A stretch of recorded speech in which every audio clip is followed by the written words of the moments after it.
Welcome to BioCell Academy, your crisp and clear companion for biology. Today, we are diving into the very first chapter of Class 11th NCERT Biology, the living world. So, what exactly makes something alive? Let's begin. What are the basic characteristics of living organisms? Imagine standing in a forest, trees sway, birds chirp, ants crawl, but what makes all of this living? We consider something living if it shows growth, reproduction, metabolism, and consciousness. Growth. Living organisms grow by cell division. In multicellular organisms like humans or trees, growth occurs due to an increase in number of cells through mitosis. In unicellular organisms like amoeba, growth occurs when a single cell increases in size before dividing. Reproduction. A key feature of life. Organisms produce offspring to continue their species. There are two main types: sexual reproduction and asexual reproduction. Asexual reproduction, only one parent is involved. There are no formation of gametes and offsprings are identical to the parent. Example: Hydra reproduces through budding and Planaria through fission. In sexual reproduction involves two parents and the fusion of gametes. It leads to genetically diverse offspring. Did you know mules, worker bees, and sterile human couples don't reproduce? Yet they are still considered living. That tells us reproduction alone can't define life. Metabolism. All living organisms carry out chemical reactions in their bodies. These reactions together make up metabolism. For example, the process of digestion, respiration, and synthesis of proteins all fall under metabolism. Even when performed outside the body in a lab, these reactions are always living reactions. That's why metabolism is a defining feature of life. Consciousness. The ability to sense and respond to stimuli. Even the tiniest bacteria move towards food and away from harmful substances. In humans, it's highly evolved. Think of pulling your hand back from a hot surface even before you are fully aware of it. Biodiversity.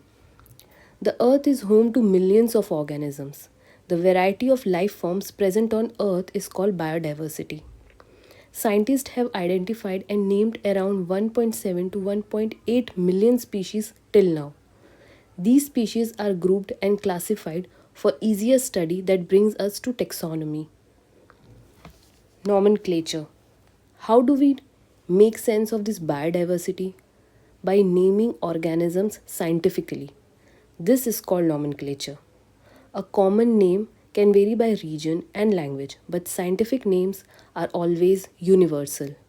For example, the fruit we call mango is called aam in Hindi, but scientists everywhere know it as Magnifera indica.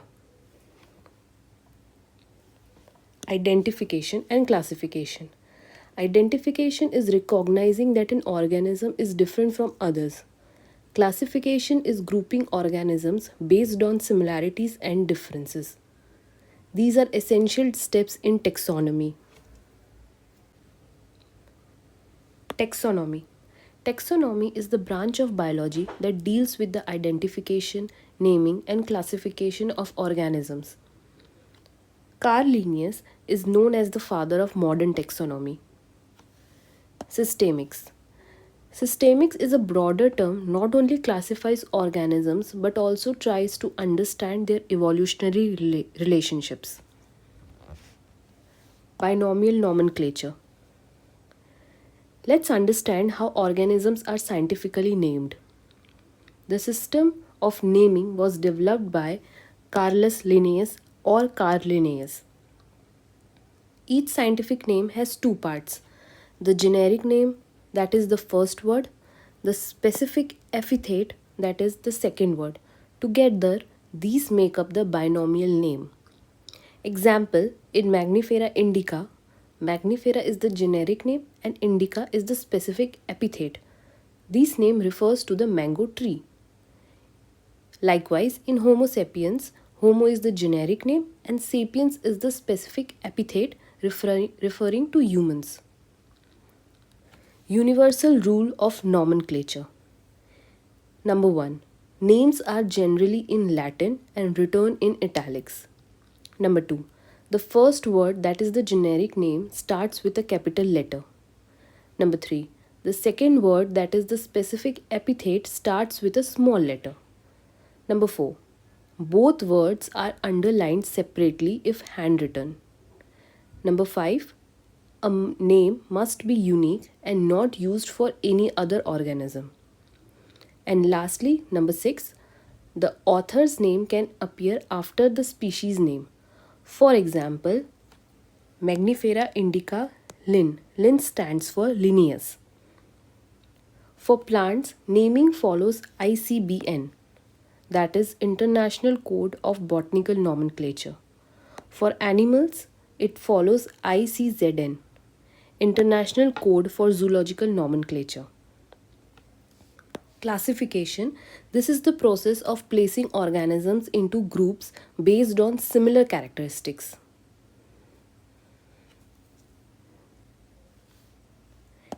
Taxa and taxonomic hierarchy. Taxa are the different groups used in classification. Let's understand the major taxonomic ranks with a fun mnemonic. Kingdom, phylum, class, order, family, genus, species. And the mnemonics goes like this. Keep pots clean or family gets sick.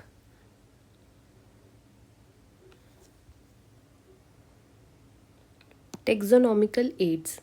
These are tools to help identify and classify organisms such as herbaria, museum, zoological park, botanical gardens, and taxonomic keys. Museum. Biology museum preserves both plant and animal specimens, often in jars or mounted displays for study and references. Zoological parks. Zoos are places where animals are kept in protected environments. These help us study animals and ensure their safety. Key. A taxonomic key helps us identify organisms based on similarities and differences. It's like a checklist where each choice leads you to the correct identification. Herbarium. A herbarium is a storehouse of dried plants specimens. These are preserved on sheets and labeled with information like date and place of collection. Let's decode the mnemonics example from this table. For Homo sapiens, or common name called man, is cute monkeys play happily. Cute monkeys play happily.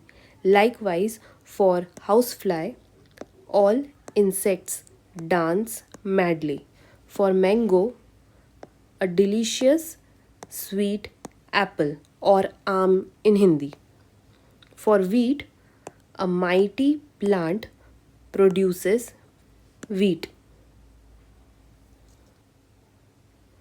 And that wraps up this foundational chapter, The Living World.